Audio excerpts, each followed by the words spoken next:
Assalamualaikum warahmatullahi wabarakatuh. Perkenalkan, nama saya Aulia Mahmudah dengan NIM 2010512092. Saya dari S1 Sistem Informasi UPN Veteran Jakarta akan memaparkan materi dengan judul Dasar-dasar Struktur Data dan Algoritma. Untuk memenuhi nilai UTS saya pada mata kuliah Struktur Data dan Algoritma yang diampu oleh dosen Ibu Helena Nuramdani Irmandah. Pertama-tama adalah pengertian dari struktur data. Struktur data adalah cara penyimpanan, penyusunan, dan pengaturan data di dalam media penyimpanan komputer, sehingga data tersebut dapat digunakan secara efisien. Lalu ada algoritma, yaitu prosedur langkah demi langkah untuk penghitungan. Algoritma digunakan untuk penghitungan, pemrosesan data, dan penalaran otomatis. Algoritma adalah metode efektif diekspresikan sebagai rangkaian terbatas dari instruksi-instruksi yang telah didefinisikan dengan baik. Lalu ada tipe data. Misalkan ada seseorang bernama Rahma.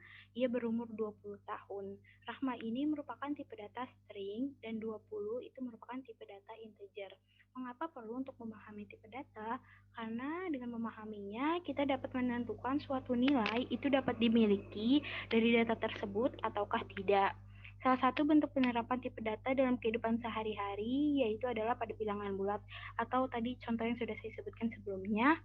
Pada hakikatnya, penulisan suatu bilangan pada data juga dapat bermacam-macam, seperti 5,5 ataupun 3/4. Bilangan tersebut yaitu ialah bilangan tidak bulat.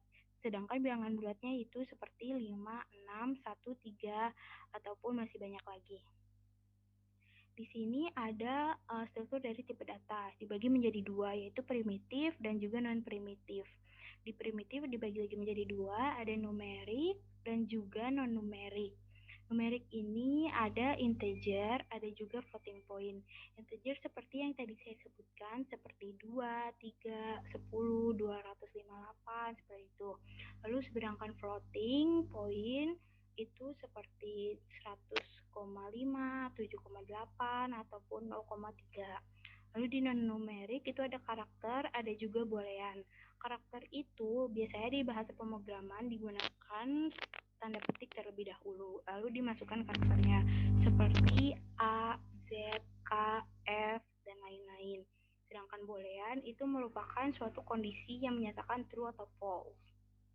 Lalu di non-primitif itu ada string, arrays, dan juga user-defined classes. Kenapa non-primitif? Karena di sini biasanya adalah usernya sendiri yang akan mendeklarasikannya.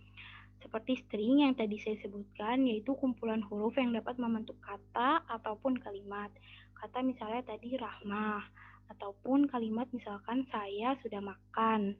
Lalu kalau di arrays itu merupakan tipe data yang termaksud komposit karena dapat menyimpan. Data yang tersimpan itu nanti juga akan bertipe sama ataupun homogen.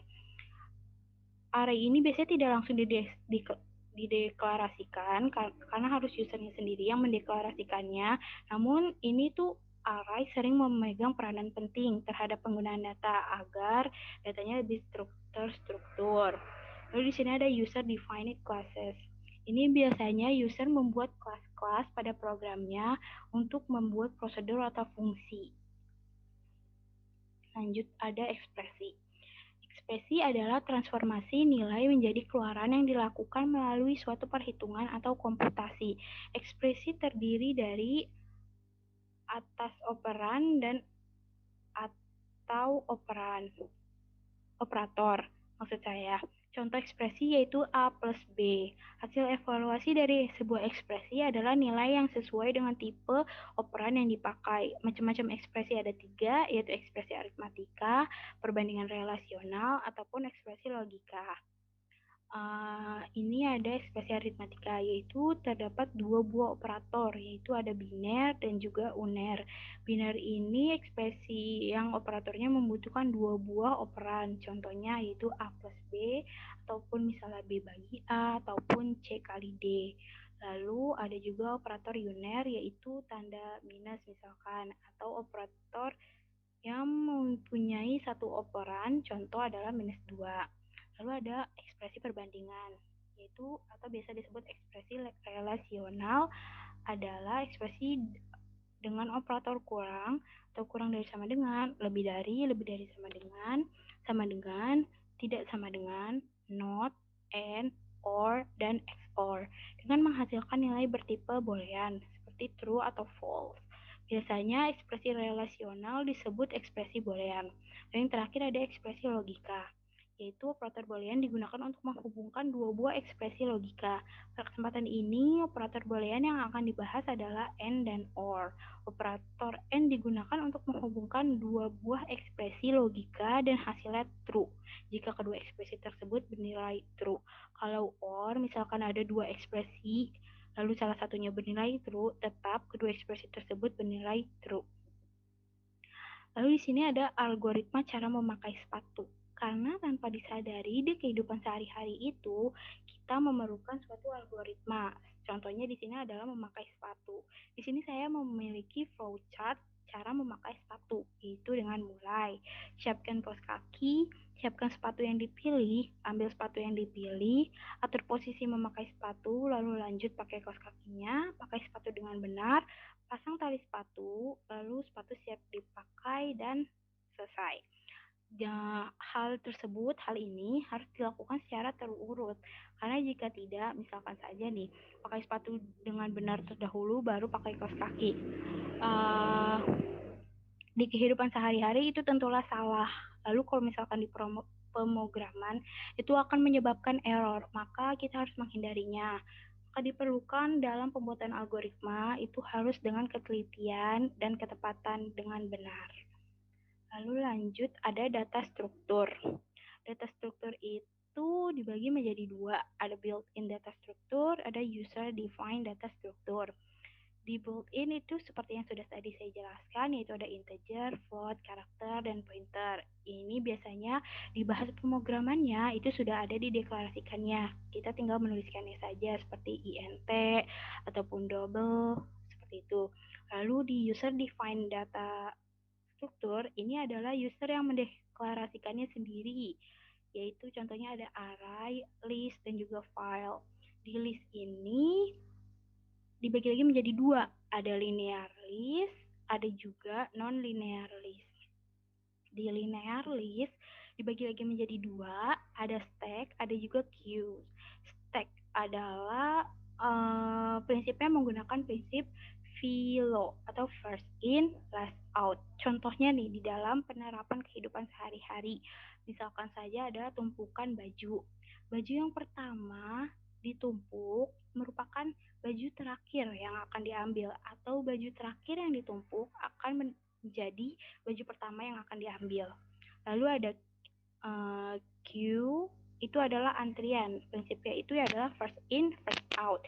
Misalkan saja dalam penerapan sehari-hari, dalam proses kita mengantri, orang yang pertama mengantri tentu akan pertama kali juga akan dilayani. Atau juga misalkan dari struk pembelanjaan, barang yang pertama di-scan akan menjadi barang pertama juga yang akan keluar dari struk pembelanjaan tersebut. Itu tadi adalah linear list. Lalu selanjutnya adalah non-linear list. Itu ada dua, yaitu ada tree, ada juga graph.